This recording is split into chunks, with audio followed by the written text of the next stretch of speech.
Well, coming up on today's show, new rules for truckers' emissions in Europe. Some say they don't go far enough. Problems between Tesla and the police in Switzerland.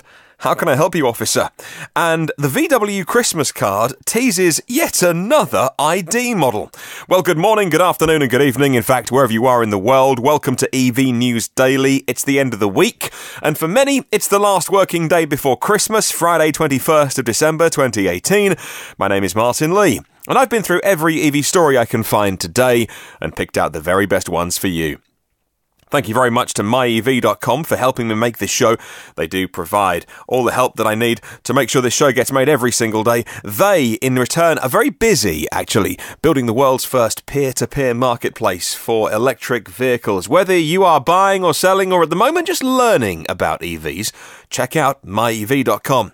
And everybody, bunch up a little bit. We've got 2 new friends at the party and 2 new Patreon supporters who make this show, and they make the show a reality. New producer Jeff Urbies. Jeff, thank you very much for joining Patreon as a producer. And you know what? I'm gonna have to email this next person to say, how do I say your name? And you know what, even I might just start getting people just to record their name on their phone voice recorder and emailing it to me.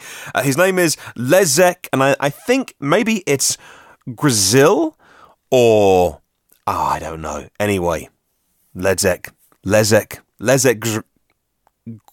Grizil. Oh my goodness, I hate getting people's names wrong. There's just so many consonants in your name. I'm so sorry. I'm the worst person ever.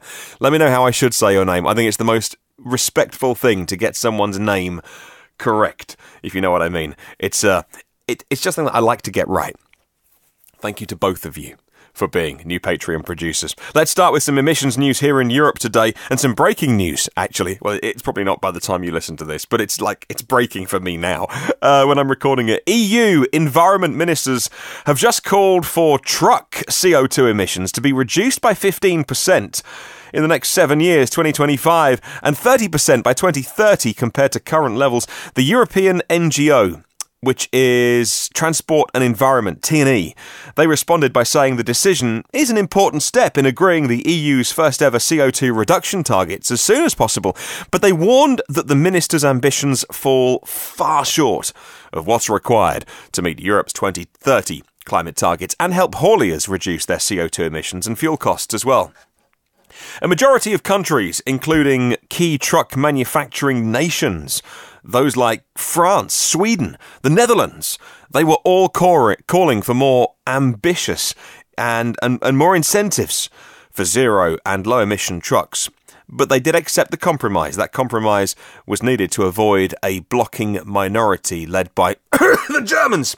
It was the Germans again arguing for lack of emissions regulations. They don't do themselves some favours sometimes, but we understand they have an industry to look after.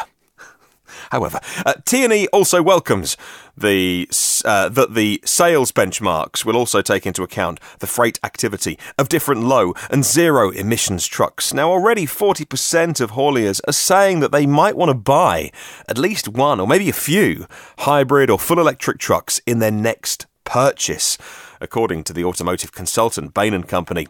They surveyed 553 haulage companies. They covered France, UK, Poland and Germany. And those hauliers saying they were very, very interested in electric and hybrid technology. That's great news. Let's get these emissions down as quick as possible. As I remind you on the podcast, but I give credit to the person I first heard this from. This isn't I'd like to take credit for this. This was Tony Sieber. At least I heard this when Tony said this. It's not always about as many electric vehicles on the road, but it's about how many electric miles are done. And when you look at trucks that'll do 1 million miles before they break a sweat, and those that are sometimes even in 24-hour use with like 3 different drivers in a day, it's so important to get those electric. And then the car sitting on your driveway outside, well, that'll follow, right? That's barely in use.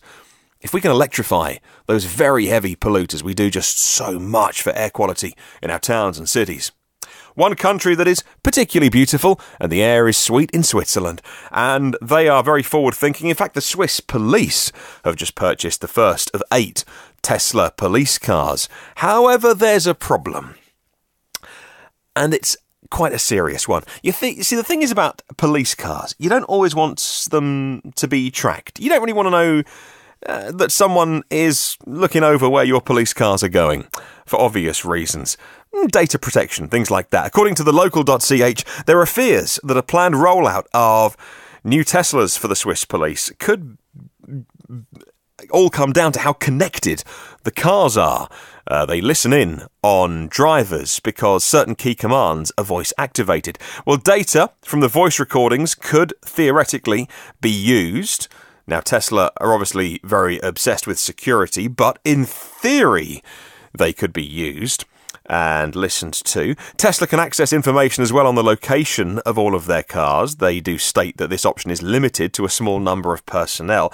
Meanwhile, Tesla can collect anonymized information on the direction and speed of its cars and the exact location as well, potentially problematic for police forces. Now, I'm not a Tesla owner, but I think you can turn all these things off. But there is a downside.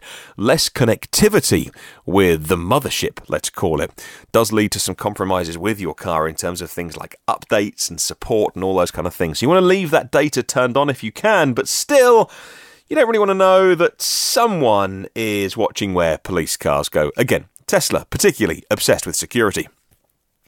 Moving on, and Gasgoo reports that Geely, now Geely the maker of many fine electric cars, owners of those like Volvo, for instance, and Polestar, Geely Auto and CATL, Contemporary Amperex Technology Limited, those of battery manufacturing fame. They are forming a joint venture for research and development and for the manufacture of batteries themselves and sales of batteries too, plus battery modules and battery packs. Now, it's all to enhance their core competence and the ability of sustainable development. Both companies said today Geely expects the new company to help with a stable supply of those key components like battery packs in their electric vehicles more and more over the last few years. By the way, if you're kind of new to this world, then automakers have come to realise the big thing, the big supply chain is about battery. Securing cells or securing actual battery packs fully made. Once you've got that, well, the rest they can do. They can make a car. They've got supply chains in place for the rest of the car.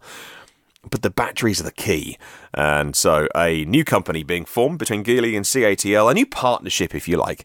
CATL have many other partnerships, by the way. It's a way of guaranteeing a supply. Are you feeling festive? VW are, because they're sending out their Christmas cards, and it's more retro goodness, by the way. Or maybe it's a case of Back to the Future. Christmas card has been sent out by VW to the media and to their contacts, and it depicts Santa Claus, and he's driving in a silhouetted vehicle, so you can't tell much from it, but the silhouette of the vehicle looks like what has been teased as an upcoming EV in their ID range, says James Gilboy. For the drive, it bears VW's forward-looking EV design language.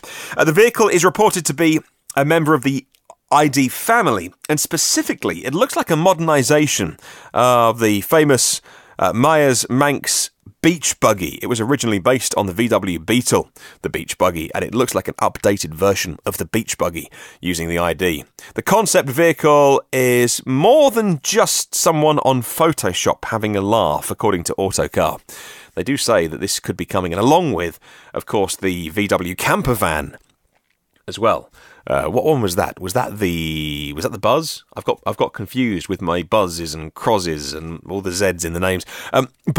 So they're reviving some of those classic heritage things like the Californian surf buggy and the beach buggy as well, and that camper van, which can be turned into many things, not just a kind of like a surfer's camper van, but you can have the solid sides and have like a panel van and all that kind of stuff. So they are teasing once again another vehicle. Well, Simon at Teslarati says the Gigafactory 3, that's the one in China, by the way. Giga 1, Nevada, Gigafactory 2, which never gets talked about, in New York State, and Gigafactory 3 in China is progressing mainly because of government support and the full support of the Chinese government. Last week, new drone footage taken of the site revealed that workers have already completed laying the perimeter fence all around. I mean, this is a fence. This is a fence and a half. It goes on and on as far as the eye can see. The progress of the battery and electric car factory's construction was emphasised even more in a new report in Chinese media, which has just provided some more details on Giga 3's development. One of those reports stated that the facility, on its first stage of construction, is at the moment 1 year ahead of schedule. Nice. Well, Simon continues that it's not all, though, as local media are now stating that the price of the Model 3 and eventually the Model Y, because they'll be constructed in China and avoiding those import tariffs, because you can make them in China, it'll be reduced by a third using local supply chains and local cheaper labour. It has to be said. Reducing those car prices by a third. If it's cheaper than having one built in America, I'll take one of the Shanghai ones, please. Well, staying with Tesla, and here's a feature that won't go down well with many Audi drivers. I'm joking, Audi drivers. A little bit. Those who use the overtaking lane on motorways and highways and freeways, but then don't move back over again. It's like they're entitled to their own lane. At best, they're ignorant, and at worst, they they drive so slowly in the overtaking lane, they force people to undertake. Now that disrupts traffic it disrupts the traffic flow. I have actually got a beer next to me at the moment, but I promise that it shouldn't be causing me to slur. It disrupts the traffic flow, and it's dangerous forcing people to undertake as well. And so, especially when lorries start driving and trucks driving quicker than people in the overtaking lane, oh man, it winds me up. Well, now, a new addition to Tesla on their software helps to remind you to pull back over. Fred at Electric has the story. Tesla's autopilot latest feature, Navigate on Autopilot, actually suggests that you move out of the lane when it makes sense. Two of the biggest things drivers could do to alleviate traffic are keeping a more reasonable following distance with the car in front, so you're not always accelerating and then slamming on the brakes, just being consistent, and staying out of the passing lane when you're not actually, passing. And both of those new features are on the new Autopilot. On version 9 software update, if you are a Tesla driver, it is another step towards enabling on-ramp, off-ramp driving on the highway, and the system doing it all on its own with the lane changes on speed and the destination entered on the nav. I'll put a full link to Electrek in the show notes. Well, Nissan bring us our next story, and they have confirmed their presence at the upcoming 2019 CES show in January with several EVs. The display for this year, Nissan are calling their display at CES See the Invisible, which is curious. See the Invisible. Maybe they're referring to the liquid thermal management on their new batteries, which, according to rumours, will actually be invisible. Will it have a CCS plug on the brand new Leaf 60 kilowatt hour battery? Will it have a CHAdeMO plug? Almost certainly. Will the max charge speed be above 100 kilowatts on those CHAdeMO chargers that can go that fast? Maybe. How are they going to keep that battery cool? We'd love to know. Oh, by the way, digression. I took the Zoe out for a long old run, and I don't tell my wife, not in eco mode. Yes, I was near enough the speed limit, which is 70 miles an hour.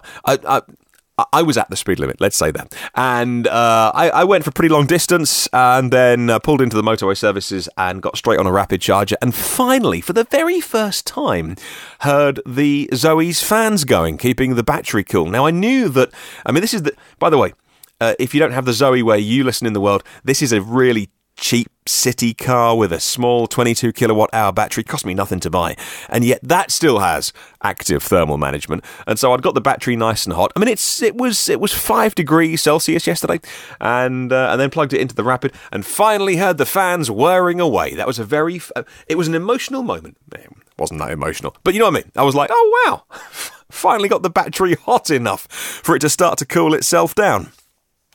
Well, final story today, and almost a fifth of Brits will make the switch to an electric car in 2019 as part of their New Year's resolutions, a new study has discovered. That's according to James Fosdyke, who writes for the always brilliant Motor1.com. I'm getting so many more stories from Motor1.com these days. Great site. A study by the Go Ultra Low campaign, which aims to help motorists understand the implications of EVs, found that 18% of the 2,000 people that it quizzed did want to buy an electric car next year. And this is a very different question they're asking. See, before, people have been asked, would you be open to buying an electric car? Would you consider buying an electric car? And those figures have come back as sort of 20%, 30%, which always opens up the doubters to go, oh, I think you'll find that means the opposite, 70% don't want one. Yeah, thanks a lot for stating the bleeding obvious. However, this was a different question. This is, do you want to buy one next year? And that's where the 18% said, yes, I do want to buy one. Not that they will, obviously, money, availability, getting hold of them, that kind of thing. Personal circumstances, but that's the biggest I've ever seen, that number. Another amazing, positive figure to end the podcast on today. I'd love to get your feedback on Question of the Week, by the way, and we'll do that on Sunday. It'll be the last one before Christmas, and please do send me your answers to this week's Question of the Week, which was set by one of the podcast listeners. What are your desired realistic specs for a pure electric car? Make them realistic, though. Don't live in fantasy land, and keep it to 3 separate topics: range, price, and performance. What are your realistic specs in 2019? For an EV, if you're going to buy one? Range, price, and performance, please. And tell me why. Give me some details. You can email hello@evnewsdaily.com. Go to myev.com. Click on research at the top of the page. And you can go via the Facebook and YouTube comments as well. There are now 140 patrons of the show, and most of those I can actually get their name right. And thank you very much to those for making this show happen. It wouldn't happen without those patrons. And if you'd like to join their number, there's 10 more to go till we get to 150. I'd love to read your name out next. Go to patreon.com/EVNewsDaily. That's patreon.com/EVNewsDaily. 331 previous episodes in the archive now for free for you to have a listen to. If you really want to subscribe, you can do that. It's free, and then you get them first and automatically every day. If you can leave a little review, that'd be great, but I know you're busy. In the meantime, catch up on the socials by searching EV News Daily. Do have a wonderful weekend. I'll catch you tomorrow.